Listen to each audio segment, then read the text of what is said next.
Perfect. Thank you very much for that, Luis. And hello, everyone. It's nice to see a lot of people's faces there.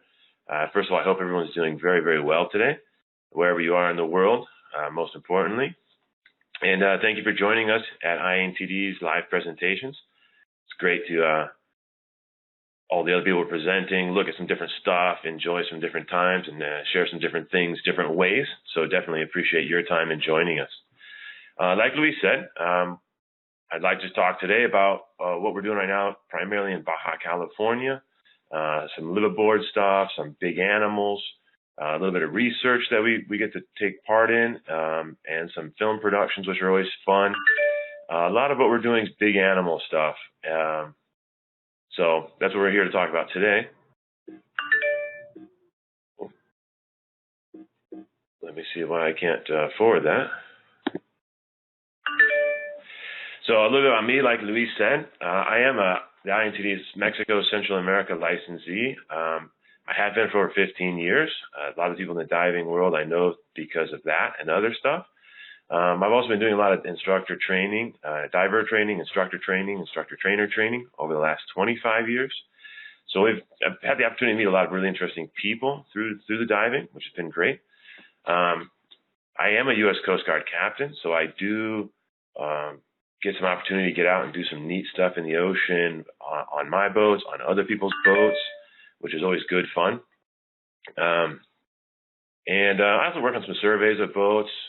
One thing that Luis didn't mention is I am the owner of a liveaboard. It's a small liveaboard, kind of purpose-built. We call it a long-range expedition liveaboard, and I'll tell you a little bit why that is. But really, all boats are fun to get out in the ocean and do our diving in. I also do get the opportunity to work on a lot of projects for other people, a lot of film projects. What I focus in on film projects is natural history. I have done some TV work and other projects that are not natural history, but about 95% of what I do is natural history documentary work, which means animals, wildlife, on land, on the ocean, and that's for any company that really wants to. I do it for a lot of people. I work for a lot of production companies around the world. So I'm going to start by telling you a little about my boat, which is MV Storm, motor vessel Storm, and why we have it, what we do, why we do it. And like I said, it's a purpose-built boat. I know a lot of people that are actually watching this have been on the boat. It's a long-range vessel, and it's an expedition vessel. So why are those things? A couple of reasons why that's how we define it is because first of all, it's not a big boat. It's a 55-foot Delta Marine bearing crabber, which means it's meant for rough water. It's a very, very great hull for offshore work. It handles weather really well, but it has a huge cruising range. So we have 2,500 nautical mile cruising range, which is days and days navigating one way. So, we can go very far or stay out for a very long time. We sleep 12 people plus our 4 crew. We're running on 2 John Deere engines, and then everything else is just backed up. So we got, big water storage. We got big power storage. We got big power generators, and the ability to make a lot of water. So we can stay out essentially as long as we can plan to have food for. Eventually, we all have to come in, but the boat's quite simple, really easy to adapt to projects. We do have some cranes on it. We do have different compressors for scuba diving. We have hookah rigs when we're doing stuff for hookahs, for surface flight air, like in the case of Guadalupe cage diving or whenever we need to. So it's a few things about the boat that I work on most, which is right there. You'll see it. That is MV Storm in all of its grandeur. That picture was taken on a film shoot while we were shooting whales inside the Sea of Cortez. So you see the mountains in the background. That's just north of La Paz, that coastline. Very, very beautiful coastline. But that being said, that's not the only boat I work on, so I don't want to think that it's all about just my boat. Here's a picture. This is a film shoot we did for Discovery Channel on the Islander. Islander is also a really great vessel out of California. It's one of the San Diego long-range fleet. Another area that's built some boats that has done very, very, they're great to spend a lot of time and work as projects. So all the different vessels I work on usually have different reasons why we're on them. There's a picture of me on the bridge of the Horizon. That's another one of the San Diego fleet.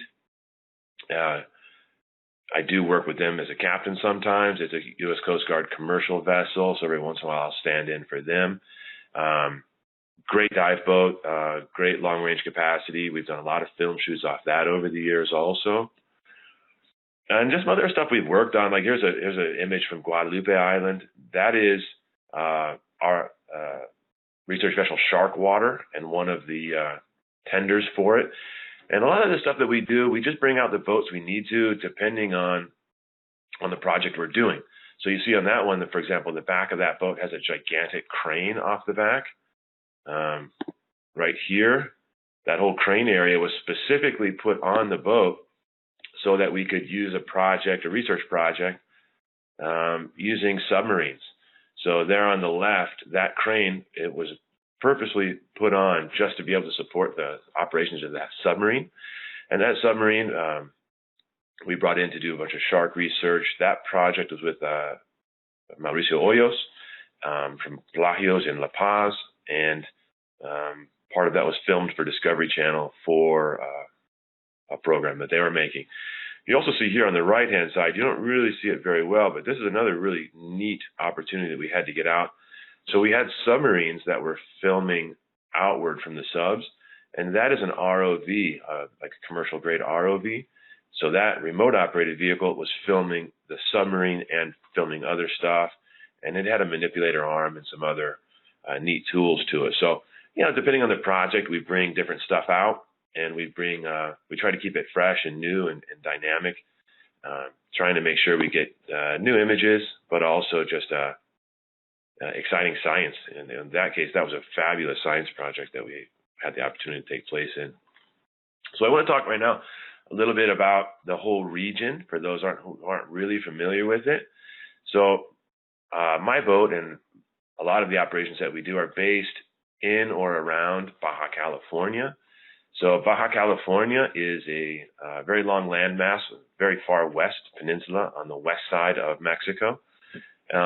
What's neat about the Sea of Cortez, about the Baja California, is it creates the Sea of Cortez on the east side. And it, of course, so this here is the Sea of Cortez, the entire east side of the peninsula. And then you have the entire west side of the peninsula out here. This is the entire region, which is the Pacific side. And very deep water, very different conditions between the outside and the inside of the Sea of Cortez.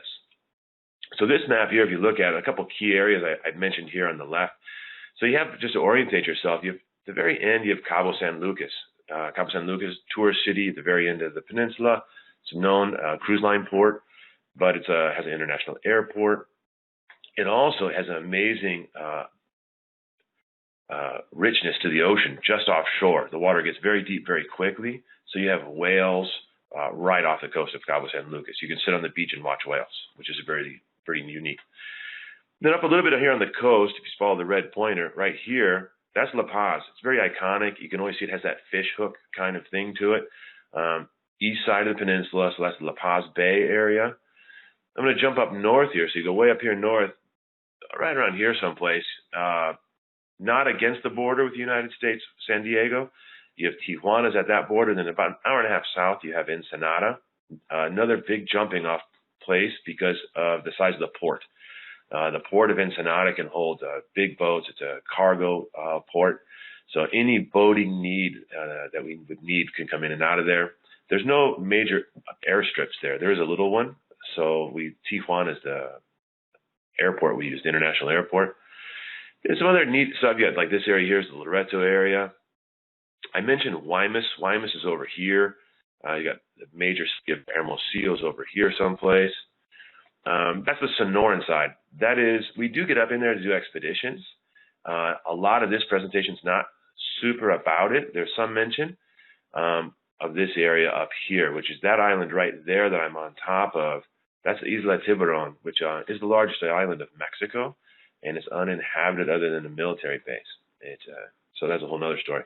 But other interesting areas of Baja is the Mag Bay area, which is this whole area here on the Pacific. We'll talk in depth about that. And then I mentioned the whole state of Sonora, which is there on your right-hand side. You have Sonora and Sinaloa are the two states here along that coast. Once you drop too far south, you're no longer in the Sea of Cortez down here. You're just out in the Pacific Ocean, and you lose the protection of the peninsula. So what we're going to start off with, we're going to start off inside the Sea of Cortez. So the Sea of Cortez is the inside there on the east. And what's neat about the Sea of Cortez, here you've mentioned I'll mention a few things quickly, is we have tons of animals. We got whales, we got whale sharks, we got just some awesome scuba diving. We got major sea lion colonies, and many of them. We've had the opportunity to do studies with some scientists from Sonora, Mexico, and there is just very, very healthy California sea lion colonies all up and down the Sea of Cortez. So that's always fun to dive with. If you've never had the opportunity, they are really, really fun, playful animals to get in the water with. And we also have sharks. We have shark areas, a lot of scalloped hammerheads, bull sharks, tiger sharks, and then there's just a lot of shark studying, a lot of science, and a lot of opportunity to get out in the water with them. I jumped down from whales quite quickly. You know, the whales of Baja, Sea of Cortez, are just awesome. And that's all I can say about it. You've got humpback whales, you got fin whales, you got blue whales, you got just an absolute huge amount of whales, big animals, and you get an opportunity to see them all year long nearly, which is just a unique thing to be able to just go offshore a short distance and be able to see some of these amazing animals.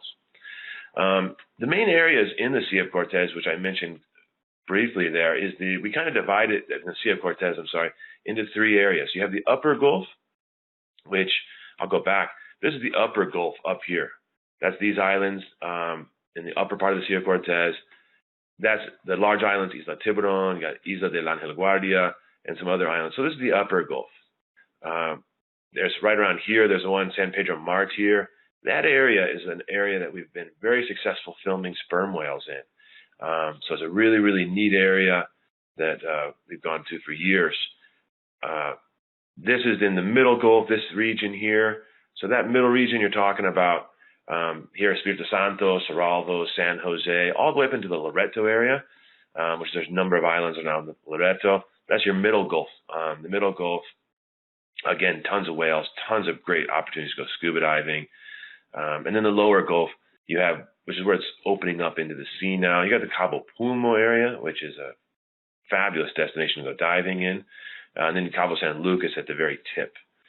So that's the kind of how we define the Sea of Cortez. And the amazing things to do in the Sea of Cortez, like I mentioned, the California sea lions, the photography opportunities and the filming possibilities with California sea lions are just amazing. This is a photo by Mauro.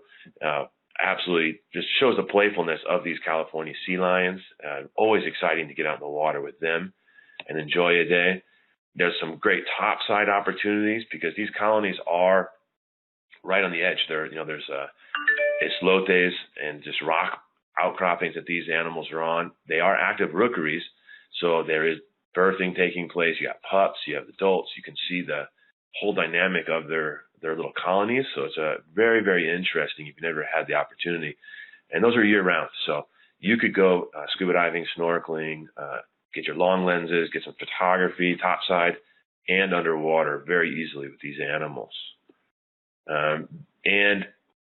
This is probably in Los Islotes.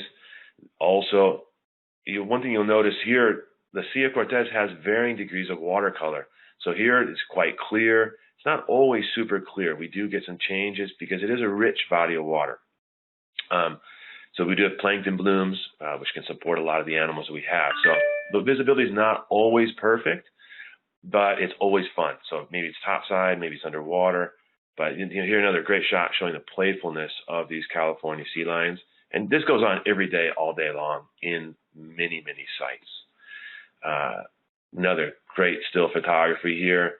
So anyone who's looking for a subject for photography or for any kind of filming, this is a really good way to get out, guarantee yourself some good images, and very puppy dog looking here.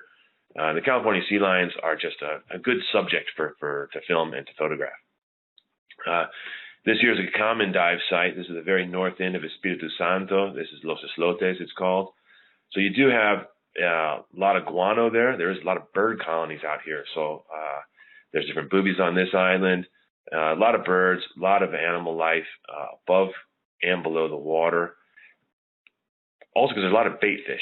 So this area here, you'll see some photos, just absolute tons of bait fish in the water. So it helps support a lot of different migratory birds, but also a lot of just resident birds that live in the area. So a lot of the rock outcroppings, a lot of the islets you'll see, they all have that guano-capped look to them. Very birdy area, to say the least. And there's Storm anchored up doing some diving. I'd like to talk about this biodiversity of the area and the richness of the water. Here's a juvenile humpback playing around in the water. This photo, if I'm not mistaken, Mauro took this year. Where in the world can you go to see just adult whales, baby whales playing around? And that's the Sea of Cortez for you, and a lot of the Pacific Ocean also. I've had the opportunity to be able to be with baby humpbacks, juvenile humpbacks, on boats inside the Bay of La Paz. So you're talking like you could paddleboard out there. You don't have to be in a big boat. And you could play with them, you could watch them, observe them, photograph them for hours on end. So really unique opportunities for this drone footage. But this is just, these animals are quite easy to access a number of different ways. Another great shot showing just the thickness and the richness of the water. Massive schools of fish.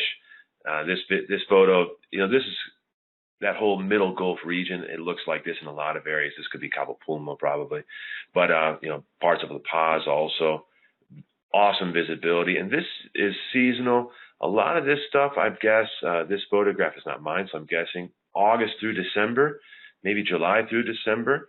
The water gets clearer and clearer. So your ideal months, September, October, you have just awesome water temperature, very warm water, great surface. It's hot out. It's the Sea of Cortez. It's a Baja. It's a desert. So expect high temperatures on the surface, but really, really pleasant conditions to do some nice long diving underwater. Again, just a lot of bait fish. And whenever you can get on an area in the world where you have this much bait fish, and you can see the whole food chain. You have fish feeding on the bait fish. You've got birds feeding on the bait fish. You've got the pinnipeds, the California sea lions in this case of this area, feeding. So you have multiple layers of the food chain enjoying this food source. It's a great place to go for the photography and the videography especially. Again, just massive amounts of food in the water. And anytime you get this, you're going to get good results as just enjoying it, and then anything else you want to do there. If you're studying it, if you want to just do some fun pictures for you or shoot documentaries about the ocean, it's all right there. And it's everything. We got turtles, we got all the fish, we got the mammals, very, very diverse animals. And so I mentioned the birds. Here's one. This is Espiritu Santo also, just there north of La Paz. This is a productive frigate bird colony. We are filming this for children's BBC, for CBBC. Great opportunity to get and see these nesting frigate birds, which are amazing. And you're always going to see these flying, in the Sea of Cortez. They fly over in the Pacific and during the day to feed, and they fly back over using the thermals of the mountains and the different temperatures of the water and the land.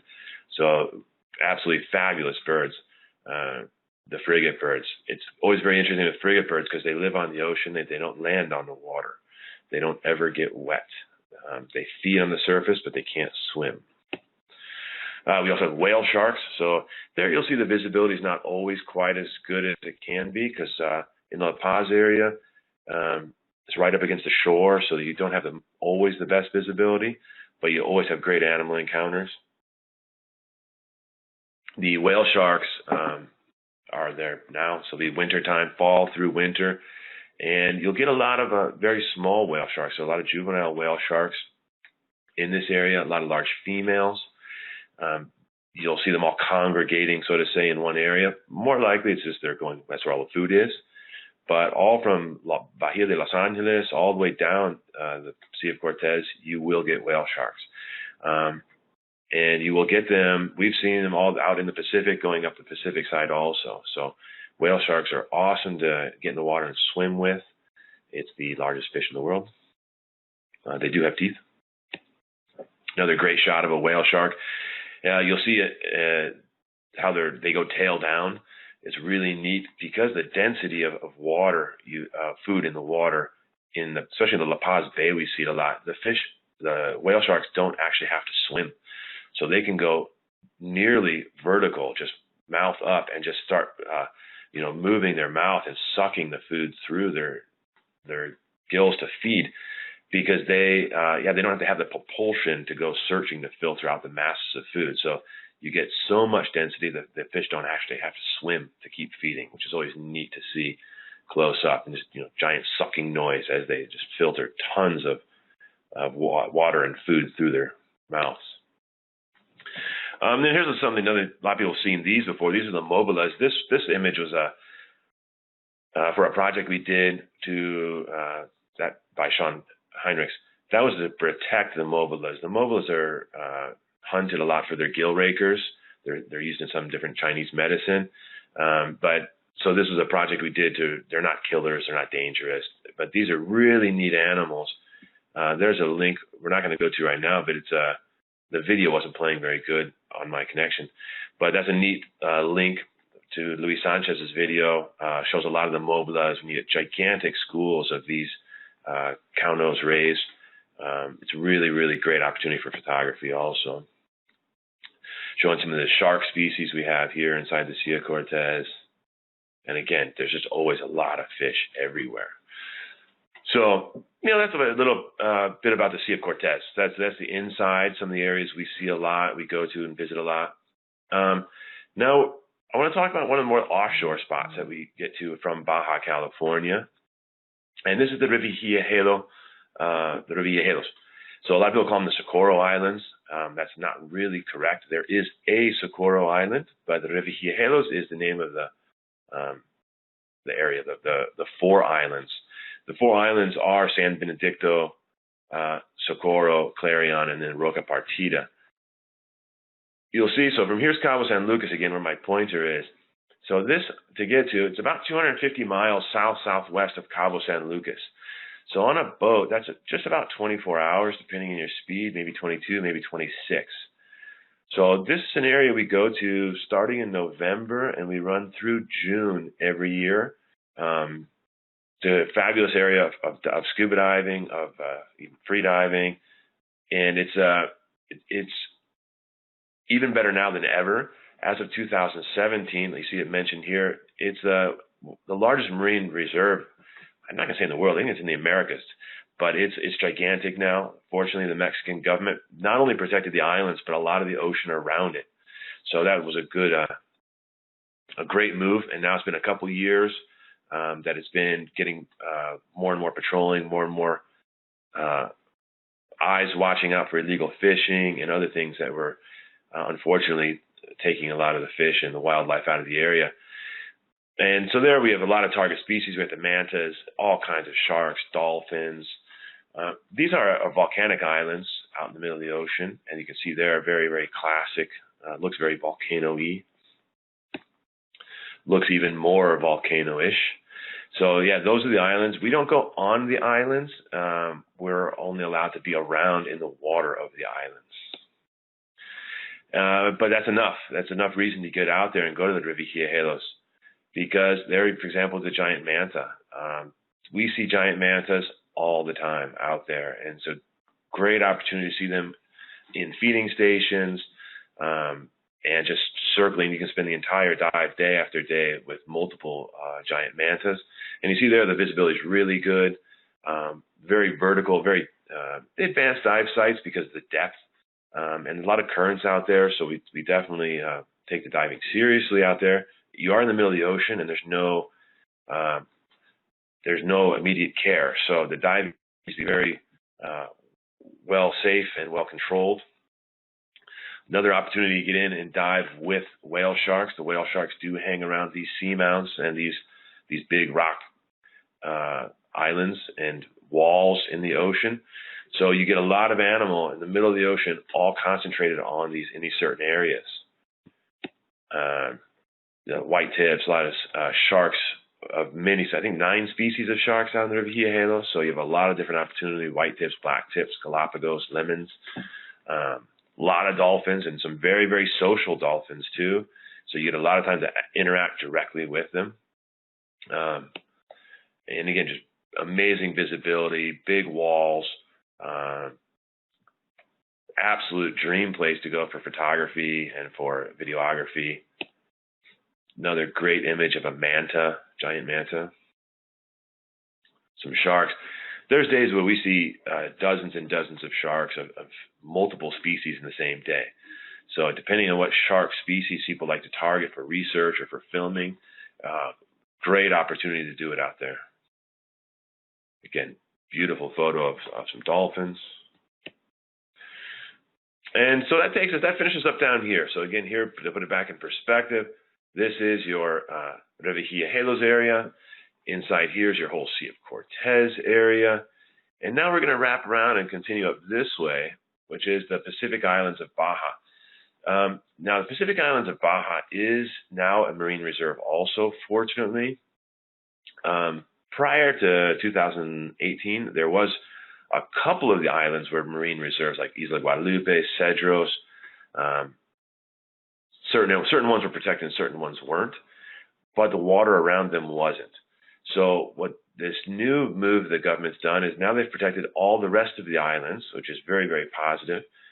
And they've made it all one big marine park, which is called Isla de Pacifico, Pacific Islands.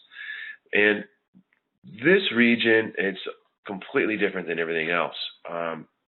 One, it's in deeper water. Some of it's on the continental shelf. Some of it's off the continental shelf. So you have the Revillagigedos here at the bottom. You've got another area here, which is Alijos, which is off of the continental shelf. And Guadalupe Island is also very, very deep water. But all said and done, you have over 24 islands that make up this area. 100 islets, different rock croppings. You also have a lot of seamounts, so they don't break the surface. Some of them only come within 100 or 200 feet of the surface, but they're very important mountains and spots with navigation and fish congregation. So you got a lot of pelagic fish out there. This region is also home to Mexico's only kelp forests here. So you have this region we'll talk about around here in a minute, which is some kelp forests, cold water, much cooler diving, cold water diving as it would be, and very rugged. The whole thing about the Pacific coast is it's open to the ocean. So you do have weather being a major factor we got to consider. The importance of this whole region, the biodiversity, the fish life, you'll see with the photos. It's an amazing, amazing ecosystem. A lot of migratory animals that cruise all the way from Alaska all the way up and down with the whales. It's a very important area. And I break it down to a couple areas. So when we leave, like right now, we'll leave here in July, and the boat will come around here, all January, February, March, April, May. What we're doing is we're doing this region of the Revillagigedos. And then we'll come up and we'll do some whale stuff, different whale projects here in the Sea of Cortez. And then around July, now you're in a hurricane season. So the Baja is affected, southern Baja is affected, and the Sea of Cortez by hurricanes. So what we'll do is we'll start creeping the boats up north. And we start focusing more in this region, the Pacific. July, August through December is when we stay out in the Pacific.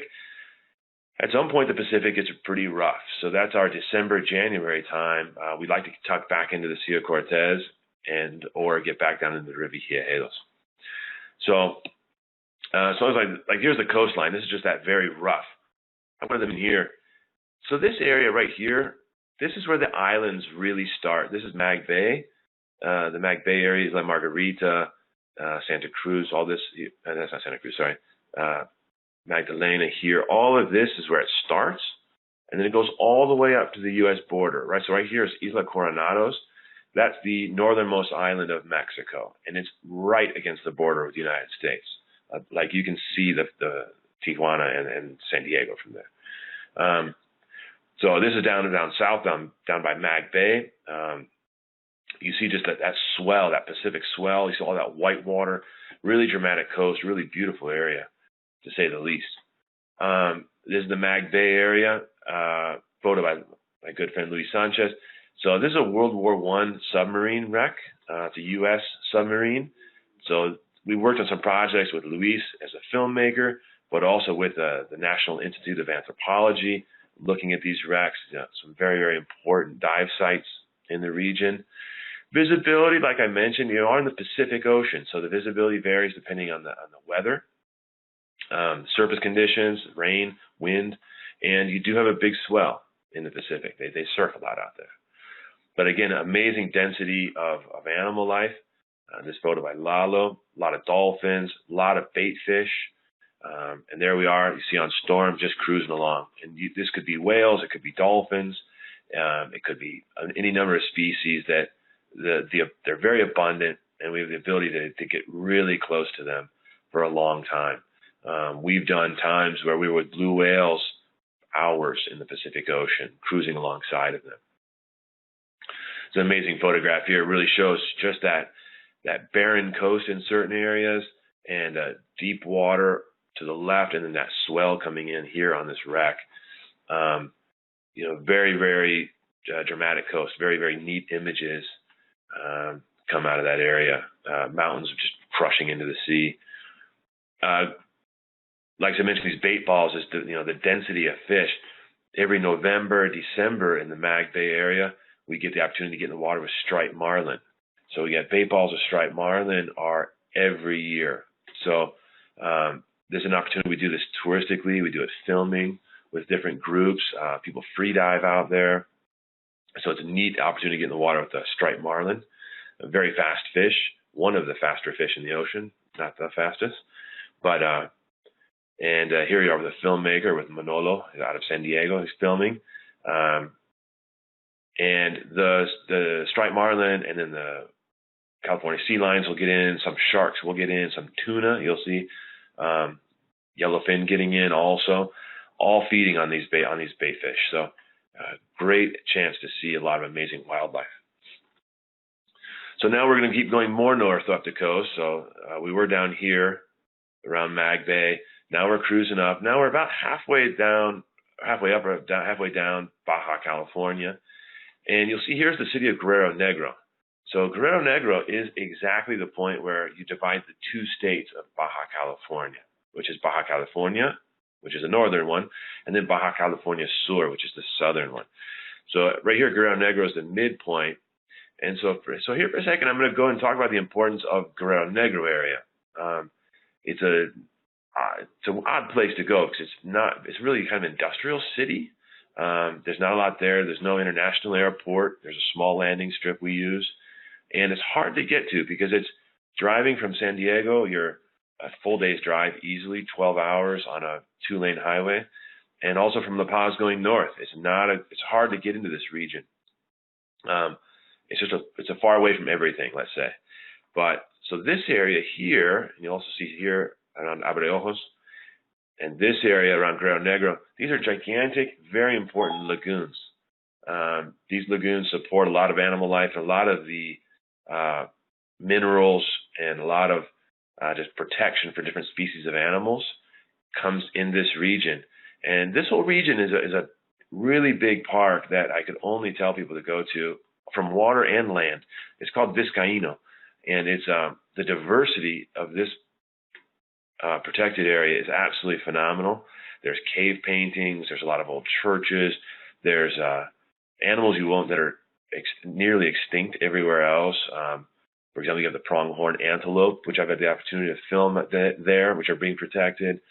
You've got gigantic canyons. You have bighorn sheep.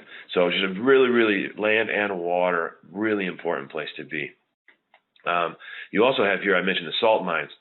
There's the largest exporter of salt in the world is in this region, Guerrero Negro. It's called ESA, And they use this island, which is Cedros, as part of their operation, and this whole area around Guerrero Negro. It's evaporation salt mines. So it's neat in a lot of different aspects. If you ever have the opportunity to drive through there, it's truly amazing to see what they're doing there, that operation. So here's an image of the actual, this isn't the salt mine, this is just the area. There's so much tide change and so much evaporation of the rich water, of the rich Pacific water, so you just have salt everywhere. It's a really harsh environment, and as the tides change and the water comes in and out, and the sun is just crushing hot in the desert, you get this evaporation salt everywhere. You can imagine what it does to your car and to all of your film gear when you're out there working. It's a very harsh environment to work in, but very fun because it's just worth it. This is one of the lagoons, and so they're huge. These lagoons are not just like a little lagoon. You need boats, and you need small boats for many hours. We don't bring our big boats into these bays, into these lagoons. And these lagoons are separated by like sandbars from the open ocean. But what's so important about these lagoons is the gray whales come in here. And if you've never had the opportunity to see gray whales, you see these are people watching from Pangas. We come in there to film gray whales. And what this is an area where they give birth. So they're actually calving here. So the female gray whales come in every year. They birth in there, and the newborns stay in there for a long time, and they feed off their mother, and they get big enough to start doing their own open ocean travels. So they just gain an amazing amount of weight very quickly. So all of March, April, May, in that time, they're in there, and really unique opportunity to see gray whales. And it's not just Guerrero Negro area. You got Guerrero Negro, you got San Ignacio, and then you do have in Mag Bay also in Puerto San Carlos. There's a lot of opportunity to get in with gray whales in these protected, behind sandbars and behind dunes, lagoons. Very dense salt water. So one of the reasons is that these animals can kind of float better in there. There's also no predators, other than what used to be the human predators. This area of Baja was very heavily hunted. When they used to hunt whales, the different fleets would sit right outside these lagoons and just slaughter the whales as they were coming out. So that whole region, it connects us a lot all through Northern California with like Monterey Bay. That whole area is that migratory area for the whales. So it's a really neat area to get the opportunities in the summer. In spring in Baja, like say March, all the way through June, July, up into Northern California to get on, see these amazing whale activity. Here's an underwater shot. And gray whales are neat animals. I mean, they come up and look at you with their eyes. They'll come up to the boats and nudge the boats. They do a thing called spy hopping. They'll actually come out of the water completely. Well, their head will come out of the water and they'll look around. You know, they're very curious animals. Very, very fun to get and go see. We don't swim with them. We just observe them. We film them. We had a very big project last year. We filmed them for Blue Planet Live. A lot of birds in the region. And we set up a filming camp there. And so we filmed this, and this was a unique project because we were filming gray whales and humpback whales and blue whales. This section was only gray whales. And there's no logistics in that area. So we actually had to come out. This is in the Ejido of Benito Juarez, and we set up a camp because what we wanted to do, we wanted to not only film the gray whales, but we wanted to film it and at the same time present it live, like you're watching a live football match. So you see this big dish here. What we did was, I'll go here. We had all of our boats set up with these transmitters and receivers. And there's our presenter, Chris Packham, and there's cameras. And so those things are sending a signal from the Panga. So we're filming live. The presenter's talking. It bounces from the boats to here into this, first into the truck where they all goes through and they mix it and all the sound and the noise and everything. And then we broadcast it up, and then it goes all the way around the world. And we were filming in Baja, California, and they were watching it live in the UK with only a few second delay. It's truly amazing, this project, what we were able to achieve. working here with Liveaboards in Guerrero Negro, but very, very challenging job to say the least, but very, very rewarding. We also had the opportunity on that. Again, there's no infrastructure to say in this area, so you'll see here we had to bring all of our helicopter fuel in by truck, which is in itself very difficult. You can't just drive around with wherever you want with a bunch of truckloads of fuel. So a lot of work went into this, months of work to be able to get we have a big stabilized shot over here. So anyone who has the opportunity to use stabilized shot overs in any fashion, they're awesome, and especially when you can do it from a helicopter. And we were able to film all over Baja very, very successfully here. And then we were using a combination of big boats, little boats, helicopters, trucks to get all of the most amazing images we could. And it was a very successful project. And it's just a very beautiful area to get in. Here's another example of how we were shooting. This is also, again, this is a stabilizer arm, and this is a shot over F1 here. You watch it here. You film it through a computer, essentially. Great, amazing tools to use when you're trying to shoot animals that you can't get too close to, and you're on the ocean and it's rough. So definitely the coolest thing to use if you're trying to stabilize images and shoot far away. So now we're in the same region. So instead of being in that back corner in Guerrero Negro, now we're right in front of it. There's a couple islands in front of that Guerrero Negro, which is the Benito, Cedros, Natividad, and there's other villages there, Rosario's there on the coast. There's a couple of little islands that we visit. And this region is very special, very undervisited. Very few people get the opportunity to dive there throughout the year. This is why. So there's a California sea lion in a kelp forest, and it's just you could dive all over Mexico and never see kelp and never see this kind of diving. So it's a very small region where this exists, and it's very, very important. It's very, very awesome. It's also neat to mention that Natividad, Benito, Cedros, there's local fishing camps, and especially in the case of Natividad, it's completely sustainable fishing, what they do, their own community. They watch it. They don't overfish it.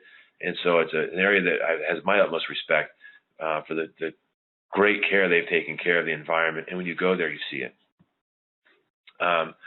So one of the target species we go to film is one of the few places in Mexico, for sure, and anywhere in the world, really, where you can go and film 7-gill sharks. So the 7-gill sharks are there, and we're filming them. We're diving with them. It is cold, like I mentioned. Not real deep, 60, 70 feet. Visibility can be real good, but you notice it green. The water has a hue to it. It's not crystal blue Caribbean, but you don't get 7-gill sharks in the Caribbean. So there's your 7 gills. Really neat opportunity, bucket list trip for sure. And to get, also macro photography, just the kelp itself, to be in the kelp forest, the sun coming through, really great opportunity for some artistic stuff. It's also one of the few areas, this is actually a seal. This is a harbor seal. The harbor seal is not common anywhere else in Mexico, further south, but that area we do have the harbor seal. So that's that region right there. So that's in Baja, halfway through, right in the middle of Baja, out in the ocean.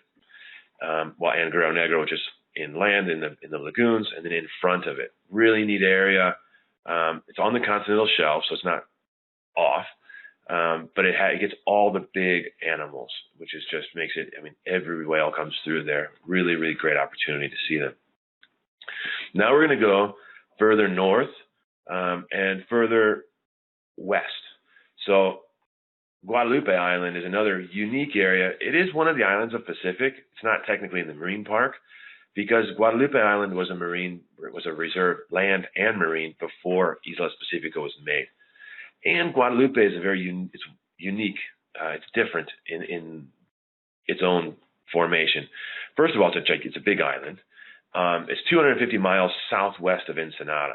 And again, that's 24 hours by boat. We spend the year July through December. And the main reason we're going there, the main reason most people go there is because of the great white sharks. Arguably, it is the best place in the world to see, film, observe, photograph, watch, enjoy great white sharks. The visibility is always awesome. The great white sharks are always awesome. And it's just a fabulous place. It's unique. We go there for other reasons. There's under a dozen boats that go there for white shark viewing. Now, this is cage diving. You're in the cage. You're viewing great white sharks. And this only happens in this bay right here. So this northern bay where it starts Twin Canyons, that's the furthest south. And right here to the north is the only point where great white shark observation takes place by tourism operators. Now, that being said, the whole island has white sharks, and not just white sharks, it has all kinds of sharks. We've seen whale sharks out there. You get makos. You get anything that wants to go out there. This is off the continental shelf, so now you are in real deep water out here real fast. And what's neat about Guadalupe is that it creates its own weather. It's a big island. It's really high. So we anchor our boats really tight up and against here because you're in the open ocean here. You're in the Pacific Ocean. But through our science projects, we've had the opportunity to go and see the whole island, including all the way down through the south tip here.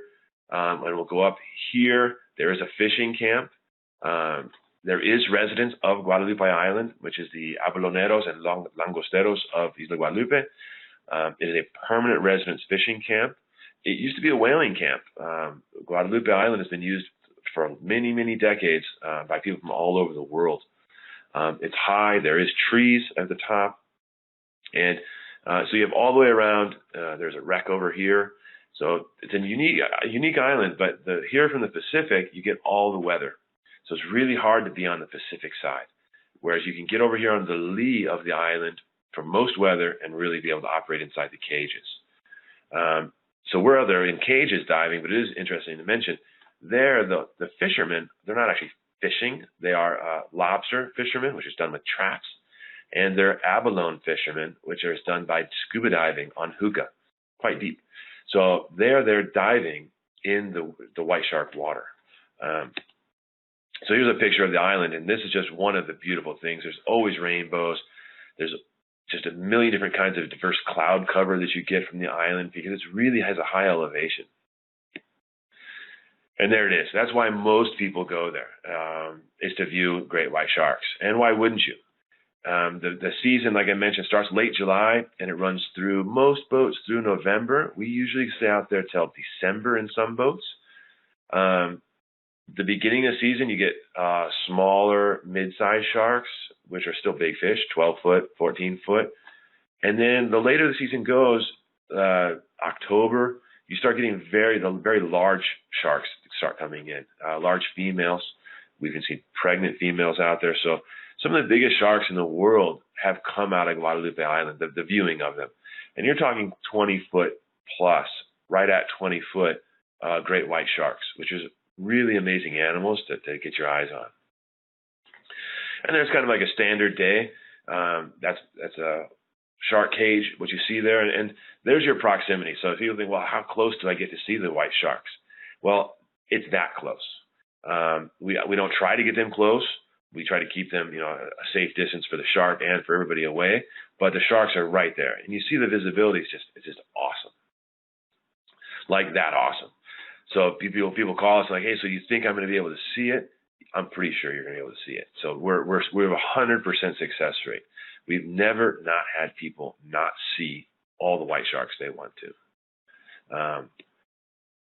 And for those of you that are more serious in photography, there's no place better in the world to do white shark photography, period. The visibility is just awesome. The sunlight is just great conditions. It gets very moody different times of the day because you're right up against this mountain. So all kinds of shots. There's, eyes rolled back. There's hitting a surface bait. Somebody got a good shot of that. And there's the example. Look at the girth of that shark. I like this one little pilot fish leading its way here. Just amazing photography. Like you see the sun rays, how it pounds in there. So we have photographers, we have videographers that go every single year for multiple trips.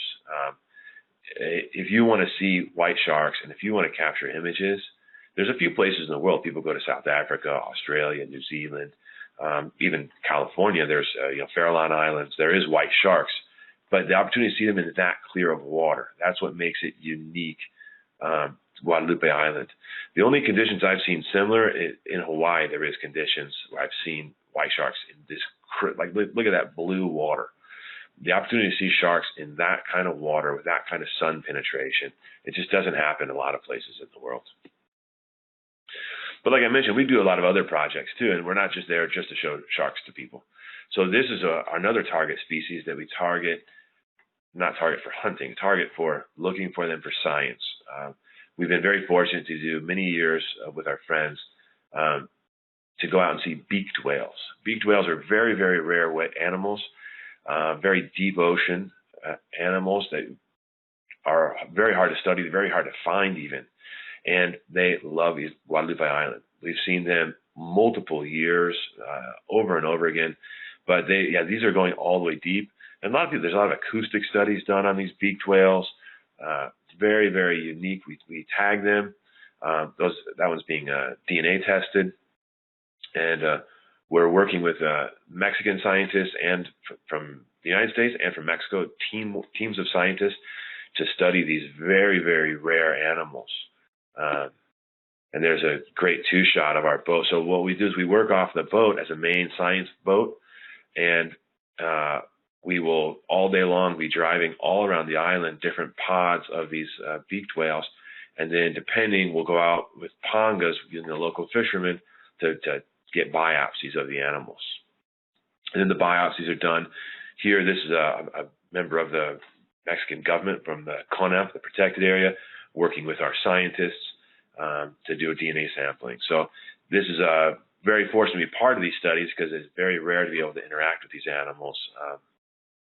Touristically, it doesn't exist. Nor does this. This is an example. These are islands that we're with. This is Juan Pablo Gallo, a pinniped researcher, doctor, and we're on Guadalupe Island doing the studies of the health of the California sea lions and of the northern elephant seal, which is the other reason we go to Guadalupe Island, is for the northern elephant seal. Great opportunity to see them. They take out there every year. They have pups there. You'll see pups milking on their mothers. So it's a very, very awesome opportunity to see the northern elephant seal also. And we check the health of the ocean and of the animals by checking their birth rates, their birth weights, seeing, when they're born, right after they're born, what are they weighing, and what is the health of the populations. And in Guadalupe Island, so we have the California sea lion, we have the northern elephant seal, and we also have a Guadalupe fur seal. So there's a lot of different pinnipeds on Guadalupe Island. There's your elephant seals, northern elephant seal. And those will range all the way up into California. And it's quite a lot of theory of why the white sharks are there is based around the elephant seals. The elephant seals come in on their ocean migrations very deep, and they come in the deep water, and then they come up onto these takeouts. There's us filming this Guadalupe Island in the background. There we are filming some interviews. It's always fun to try to get out there and film because it's all rolly. The Pacific has a swell all the time, so it's always a little bit fun to try to get these shots. But we take a lot of gear out there. We use a lot of full face masks. That way we can do presenting, and our scientists can talk to our presenters. And sometimes we're talking topside down underwater too. So we have a lot of different cage structures we use, a lot of different cage dynamics, but communication is always the key. So here we are using these OTS systems. We use a lot of communication to make sure everybody's safe and everybody's getting their projects done successfully. Other toys we always bring out, like I mentioned before, we always like to do the best science we can and being productive. And so here, we brought some submarines in for a project. There's been multiple submarine projects out there. I've only had one in my life, but we've had ROVs at different times. We've also had these, which are really amazing tools to use. These are called AUVs, and this is specifically the Remus. If you want to do some research on it, there's the name right there. And this is two of them. It's one of their smaller ones. It's like 6 feet long, and they're one of their larger ones, maybe 8 to 9 feet long. You'll see here, these are all cameras. Right there is a camera. Here's a camera. There's a nose camera. There's a top camera. This was for science with Woods Hole and with Pelagios also in Mexico. It was the Atlantic White Shark Research Foundation was involved also. So this was a team of scientists that we came, and what we were doing with these AUVs is we were tagging white sharks with a transmitter, and these AUVs follow the white sharks. And so that was a TV this was filmed also for Discovery Channel, so you can see this 2 episodes of this in different Shark Week and different programs. It's been filmed for years now. But what we do is we tag the white sharks, and using this technology and using acoustic tag technology with the scientists, we were able to follow the white sharks for 24 hours at a time. So we would drive around all night long. These AUVs would follow the white sharks, and then we'd also follow them in small boats, and we were able to film them, watch them at night. So we were filming the white sharks at night at the bottom of the ocean using this cameras on these AUVs. So we got to see them. How are they in relationship to other sharks? What are they doing? Are they sleeping? Are they feeding? What else is down there? So we found that there's a lot of amberjack down in this depth of the water. We did see a lot of other sharks. So these cameras were filming forward and sideways. So we had a picture of what was all around these sharks. And the AUVs are set to follow the animals. So you tell the AUV, hey, stay 20 feet behind it, stay level with it, and it'll follow it for a long time. That technology is amazing technology, and it's they use it for following whales. They can use it to follow elephant seals. They use it for all kinds of different animal studies. It's really amazing technology. It's unbelievable. So that's everything I have. I really hope that helped show some people around Baja and some of the big animal stuff that we do. I want to thank a lot of my friends, a lot of people I worked with here for all the help with the images. It's always nice to have some good, fresh images, which I don't get myself usually. So thanks for everybody, and thanks for watching. If anybody has any questions, they can throw it in the chat. Or if anybody has any specific comments, I want to thank Daniel there. Thanks for joining in. Glad you spent some time with us today. Thank you there, Sarah. I see Sarah's there. And Rodrigo, Xcalac. I love Xcalac in Mexico. I've spent a lot of time down in Xcalac also. Xcalac, Mahahual, diving in Chinchorro Banks. Absolutely amazing place.